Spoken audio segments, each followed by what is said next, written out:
दुनिया पर बादशाहत कायम करने की तमन्ना रखने वाले चीनी ड्रैगन ने अंतरिक्ष से हाइपरसोनिक मिसाइल का परीक्षण किया है। बताया जा रहा है कि चीन ने यह परीक्षण पिछले अगस्त महीने में किया है। चीन ने पहले एक परमाणु हथियार ले जाने में सक्षम मिसाइल को अंतरिक्ष की निचली कक्षा में भेजा। इस मिसाइल ने पहले धरती का चक्कर लगाया और फिर ये अपने लक्ष्य पर हाइपरसोनिक स्पीड से काल की तरह दौड़ पड़ी।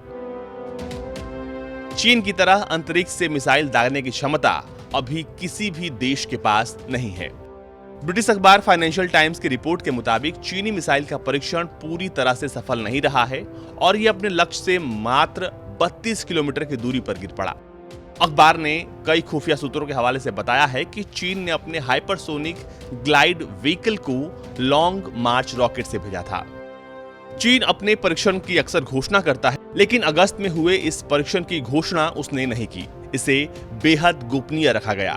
खबर में कहा गया है कि चीन के हाइपरसोनिक मिसाइल के इस परीक्षण से अमेरिकी खुफिया एजेंसी भी हैरत में है। इस पूरे मामले में अमेरिकी रक्षा मंत्री के प्रवक्ता जॉन किर्बी ने कहा है कि इस खास रिपोर्ट पर कोई टिप्पणी वो नहीं करेंगे।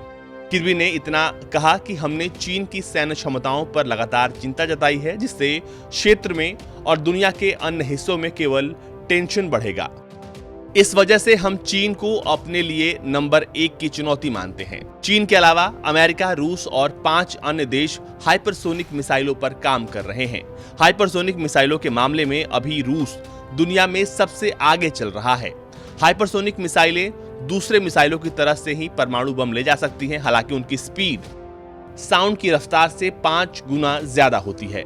आम मिसाइलें बैलिस्टिक ट्रैजेक्टरी फॉलो करती हैं। इसका मतलब यह है कि उनके रास्ते को आसानी से ट्रैक किया जा सकता है, लेकिन हाइपरसोनिक मिसाइलों के रास्ते को आप आसानी से ट्रैक नहीं कर सकते। इससे दुश्मन को तैयारी और काउंटर अटैक का मौका मिलता है, जबकि हाइपरसोनिक वेपन सिस्टम कोई तयशुदा रास्ते पर नहीं चलता। इस कारण दुश्मन को कभी अंदाजा नहीं लगेगा कि उसका रास्ता क्या है। स्पीड इतनी तेज है कि टारगेट को पता भी नहीं लगेगा और ये इसे ध्वस्त कर देगा। यानी एयर डिफेंस सिस्टम इसके आगे पानी भरेंगे। अमेरिका ने हाल ही में अपने अलास्का राज्य में अरबों डॉलर खर्च करके मिसाइल डिफेंस सिस्टम लगाया है, लेकिन चीनी अंतरिक्ष मिसाइल के आने के बाद अब ये एयर डिफेंस सिस्टम भी बेकार हो जाएंगे। इन खास हाइपरसोनिक मिसाइल को ट्रैक करने के लिए सिर्फ रूस के latest S-500 air defence system के अलावा किसी भी देश के पास ऐसे मिसाइलों को रोकने की क्षमता नहीं है। रूस और चीन से टक्कर के लिए अमेरिका भी इस ब्रह्मास्त्र का निर्माण कर रहा है। तत्कालीन राष्ट्रपति डोनाल्ड ट्रंप ने ऐलान किया था कि अमेरिका अभी अविश्वसनीय मिलिट्री इक्विपमेंट बना रहा है। उन्होंने इसे सुपर डुपर मिसाइल नाम दिया था। ट्रंप ने यह भी कहा था कि हमारे पास अभी जो मिसाइलें मौजूद हैं, ये उससे 17 गुना तेज है। ब्यूरो रिपोर्ट, भारत तक।